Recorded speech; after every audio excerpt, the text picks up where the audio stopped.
So ballroom cultures and drag balls are kind of intermingled if you look at the history and the relationship between ballroom, pageant, and then drag performance. And a lot of these kinds of the differences between these different cultures and the overlaps really are reflected in the dynamics between race and class and gender. And if anyone has seen the film The Queen, which was filmed in 1967. It is documenting a drag pageant in New York in 1967, which is before Stonewall. So it's an interesting thing to think about um, the importance of a film like that. Um, and in The Queen, we see a moment where a queen of color, Crystal LaBeija, who we'll talk about later and who is a key figure in the film Paris is Burning, had this very public split from this pageant community in terms of the ways that they were prioritizing and uh, particularly very, very white, blonde, very feminine pageant contestants and kind of overlooking the queens of color.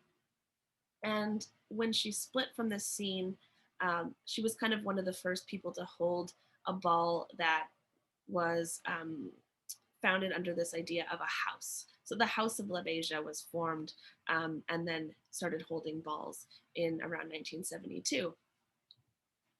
But we can trace these ballroom cultures, which kind of are enmeshed within drag and enmeshed within different dance styles, different pageantry, back to the 1920s in New York. And we do see elements of these balls within the Harlem Renaissance, so in the 1920s and 30s in New York. So these ballroom houses will compete in different categories. So the idea of this of the runway and thinking of category is, which we hear a lot on Drag Race. So this idea of categories is very much coming from this scene. So houses will walk in these balls in different categories, and walking will include some form of dance. There's different styles of dance, elements of costuming, posing, attitude. It's really this kind of full body presentation. And a lot of categories, particularly if you notice in Paris is Burning, are structured around different gender categories. So as you watch, you can be thinking about how Bailey talks about the kind of gender system in ballroom culture.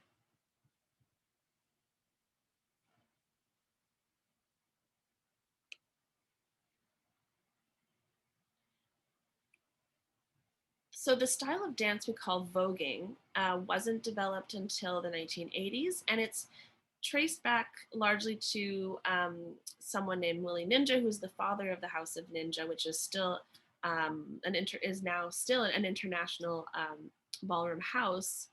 So ballroom as kind of the pageantry and the place for support and kinship with queer queer people of color had existed since, as I mentioned, the early 1900s. But this style of dance called voguing starts to be very explicitly developed.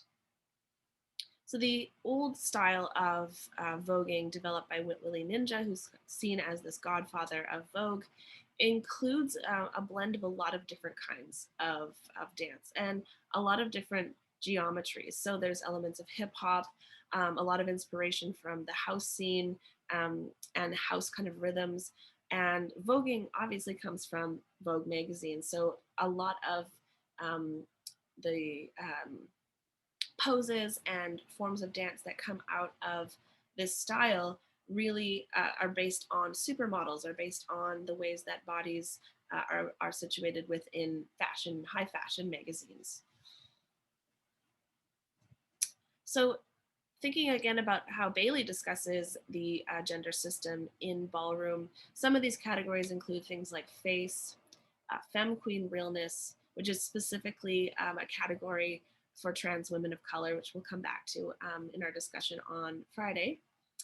Banji Girl, which I'm sure we've heard of on Drag Race, um, executive realness, eleganza, extravaganza. So this language that is very familiar to mainstream audiences of Drag Race come from these gender systems that are developed in ballroom. So, and some other comments, some other terms that come directly from this scene, things like "you better work." So, work has its own particular connotation, um, a sense of attitude. We notice that there's a reappropriation or appropriation of different terms that would only then be legible within ballroom culture. But of course, now it's been opened up to more mainstream audience. In the beginning 20 minutes, I believe, of Paris is Burning, you will find one of the narrators, Dorian Corey, talking about the difference between reading and shade. So just pay attention to how Dorian Corey is defining these terms, and maybe even think about how you see it defined, these particular terms used and deployed in on RuPaul's Drag Race. And then, of course, from that we have the library is now open, which is this um, kind of linguistic culture around reading someone else. This kind of system that seems like a system of insults, but is a lot more complicated. So we'll pay attention to that as we watch the film.